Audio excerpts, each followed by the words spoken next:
اور حقانیت بھی واضح ہو گئی۔ اس خوفناک منظر کو دیکھنے کے بعد فرعون کی بیوی سوچ میں پڑ گئی اور سوچنے لگی کہ میں مسلمان ہونے کے باوجود بھی مسلمانوں پر ہونے والے ان تمام تر ظلم و ستم کو کس طرح برداشت کر سکتی ہوں۔ ابھی فرعون کی بیوی انہی خیالات کے اندر گم تھی کہ فرعون اپنی بیوی کے پاس آیا اور اس مظلوم عورت پر کیے جانے والے اپنے ظلم و ستم کی داستان کو اپنی بیوی کے ساتھ بیان کرنے لگا۔ اس وقت فرعون کی بیوی نے اپنے دل ہی دل میں فرعون کے خلاف بغاوت کا علم بلند کرنے کا ارادہ کر لیا تھا۔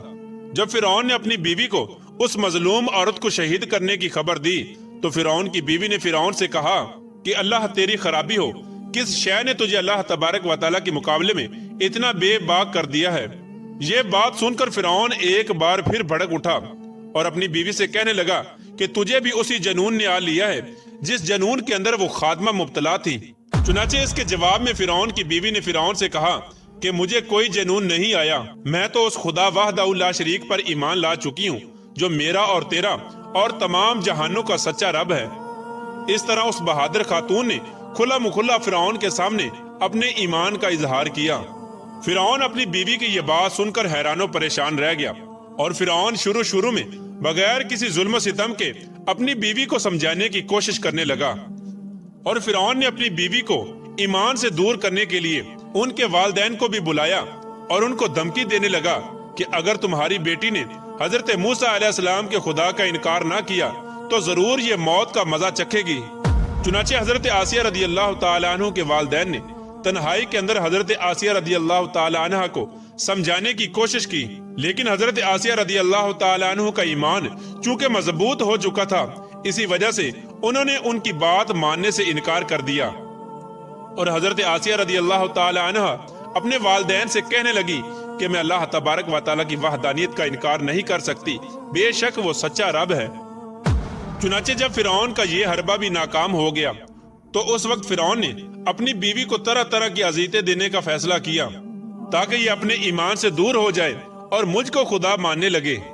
پیارے دوستو، روایات میں آتا ہے کہ فرعون کے حکم سے حضرت آسیہ رضی اللہ تعالی عنہ کو طرح طرح کی اذیتوں کے اندر مبتلا کر دیا گیا، حتیٰ کہ حضرت آسیہ رضی اللہ تعالی عنہ کے ہاتھوں اور پاؤں میں میخیں لگا کر دھوپ کے اندر سورج کی طرف رخ کر کے لٹا دیا گیا، اور آپ کے سینے کے اوپر چکی کا 12 برکم پتھر رکھ دیا گیا تاکہ آپ ہل نہ سکیں۔ لیکن ان تمام تر تکالیف اور مصائب کے باوجود بھی حضرت آسیہ رضی اللہ تعالی عنہ کے ایمان کے اندر ذرہ برابر بھی کمی نہ آئی، بلکہ ان تمام تر تکالیف کے باوجود بھی آپ کے ایمان کے اندر مزید اضافہ ہوتا چلا گیا۔ چنانچہ جب فرعون نے ان تمام تر تکالیف کے بعد اپنی بیوی سے ایمان سے پھرنے کا کہا تو حضرت آسیہ رضی اللہ تعالی عنہ نے بڑا ہی ایمان افروز اور ایمان کو تازہ کر دینے والا جواب دیا، جس سے فرعون کا گھمنڈ خاک میں مل گیا، اور فرعون حضرت آسیہ رضی اللہ تعالی عنہ کے ایمان اور ہمت کے آگے گھٹنے ٹیکنے پر مجبور ہو گیا۔ چنانچہ حضرت آسیہ رضی اللہ تعالی عنہ نے ارشاد فرمایا، اے دشمن خدا اور ظالم انسان، تو میرے وجود پر تو قادر ہو سکتا ہے، لیکن میرا دل اللہ تبارک و تعالیٰ کی پناہ میں ہے۔ اگر تو میرے جسم کے ہر حصے کو بھی کاٹ دے تب بھی میرا عشق اور ایمان اللہ تبارک و تعالیٰ کی بارگاہ میں بڑھتا چلا جائے گا۔ اسی دوران جب حضرت آسیہ رضی اللہ تعالی عنہ پر ظلم و ستم کے پہاڑ گرائے جا رہے تھے، حضرت موسیٰ علیہ السلام وہاں سے گزرے تو حضرت موسیٰ علیہ السلام سے حضرت آسیہ رضی اللہ تعالی عنہ نے پوچھا، کیا میرا رب مجھ سے راضی ہے؟ تو حضرت موسیٰ علیہ السلام نے ارشاد فرمایا، اے آسیہ رضی اللہ تعالی عنہ، آسمان کے فرشتے تیرے انتظار میں ہیں اور اللہ تبارک و تعالیٰ تیرے ایمان اور تیرے کارناموں پر فخر فرماتا ہے۔ آپ اللہ تبارک و تعالیٰ کی بارگاہ میں سوال کریں، آپ کی ہر حاجت پوری کی جائے گی۔ اس وقت حضرت آسیہ رضی اللہ تعالی عنہ نے اللہ تبارک و تعالیٰ کی بارگاہ میں یہ دردناک دعا کی، اے میرے پروردگار، میرے لیے اپنے پاس جنت میں ایک گھر بنا اور مجھے فرعون اور اس کے ظلم سے نجات دے اور مجھے ان ظالموں سے نجات بخش۔ ادھر جب فرعون نے حضرت آسیہ رضی اللہ تعالی عنہ کو ایمان سے دور کرنے کی تمام تر کوششیں کر لی اور ہر کوشش کے اندر ناکامی کا سامنا کرنا پڑا، تو اس وقت فرعون نے حضرت آسیہ رضی اللہ تعالی عنہ کو شہید کرنے کا فیصلہ کر لیا، اور آخری حربے کے طور پر فرعون نے اپنے کارندوں سے کہا کہ ایک بہت بڑی چٹان لے کر آؤ، اگر یہ چٹان دے کر اپنے ایمان پر قائم رہتی ہے تو یہ چٹان اس پر گرا دینا، اور اگر یہ ایمان سے پھر جاتی ہے تو پھر یہ میری بیوی ہے۔ پیارے دوستو، اس خوفناک منظر کے وقت جہاں ایک طرف زندگی ہے اور دوسری طرف موت کھڑی ہے، تو اس وقت حضرت آسیہ رضی اللہ تعالی عنہا نے آسمان کی طرف نگاہ اٹھا کر دیکھی تو جنت کے اندر اپنا سفید موتیوں والا محل نظر آیا، جس سے آپ کا ایمان مزید بڑھ گیا، اور اسی حالت میں آپ کی روح پرواز کر جاتی ہے، اور اس کے بعد آپ رضی اللہ تعالی عنہ کے جسم مبارک پر وہ چٹان گرا دی جاتی ہے، اور وہ چٹان ایسے بدن پر گرتی ہے جس میں روح نہیں ہوتی۔ اس دردناک واقعے کے دوران جب فرعون اپنی بیوی پر طرح طرح کے ظلم کر رہا تھا، اس وقت اللہ تبارک و تعالی نے اپنے فرشتوں کو حضرت آسیہ رضی اللہ تعالی عنہ پر مقرر کر دیا تھا، اور وہ فرشتے حضرت آسیہ رضی اللہ تعالی عنہ پر سایہ کیے ہوئے تھے، اور ان کو جنت کے اندر اپنا مقام دکھا دیا تھا،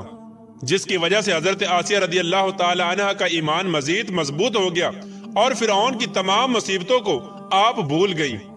اس طرح حضرت آسیہ رضی اللہ تعالی عنہ نے دنیا کی تمام تر تکالیف اور مصیبتوں کو برداشت کیا، لیکن اللہ تبارک و تعالی کی وحدانیت کو نہیں چھوڑا، اور پھر اللہ تبارک و تعالی نے حضرت آسیہ رضی اللہ تعالی عنہ کو وہ مقام عطا فرمایا جو مقام آج تک کسی کو نہیں ملا۔ حضرت آسیہ رضی اللہ تعالی عنہ جب جنت میں جائیں گی تو اللہ تبارک و تعالی ان کو یہ نعمت عطا فرمائے گا کہ وہ جنت میں حضور پاک صلی اللہ تعالی علیہ وآلہ وسلم کی زوجہ محترمہ ہوں گی، اور اللہ تبارک و تعالی ان کا شمار حضور صلی اللہ تعالی علیہ وآلہ وسلم کی ازواج مطہرات میں فرمائے گا۔ اللہ تبارک و تعالی سے دعا ہے کہ اللہ تبارک و تعالی ہمیشہ اپنا عشق اور ایمان سلامت رکھے، اور حضور صلی اللہ تعالی علیہ وآلہ وسلم کی محبت کے اندر جینا مرنا نصیب فرمائے۔